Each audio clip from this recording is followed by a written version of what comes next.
Fred is paralyzed from the waist down but he can still sleepwalk? Fred is paralyzed from the waist down and he can't walk anymore. He got into a car crash last year and now he is so depressed. He misses being able to walk and run, and he misses going for strolls in a sunny park. More importantly, he misses falling down and being able to get up from it. How Fred misses being able to use his legs, and he is so jealous of those who can still use their legs. Fred sometimes cries to himself about how his legs have turned out and how he cannot walk anymore. He was a different man before his legs became paralyzed. Then one day Fred was woken up by his eldest child, and when he realized where he was standing. Then he fell to the ground and his eldest child was telling him how he was sleepwalking. Sleepwalking was impossible for him because he can't use his legs anymore. Fred needed assistance back to his bed, and his wife has not seen him the same way since his accident.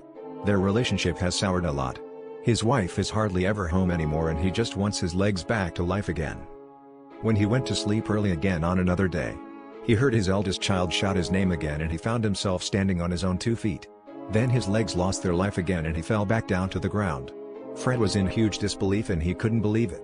His eldest son recorded him actually sleepwalking, even though he is paralyzed from the waist down. When Fred told his wife and even showed the recording, she shouted at him for pretending to being paralyzed.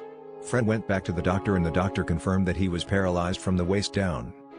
Fred found himself waking up on the floor or on random places around the house. It didn't bother him until he found himself in the middle of the road.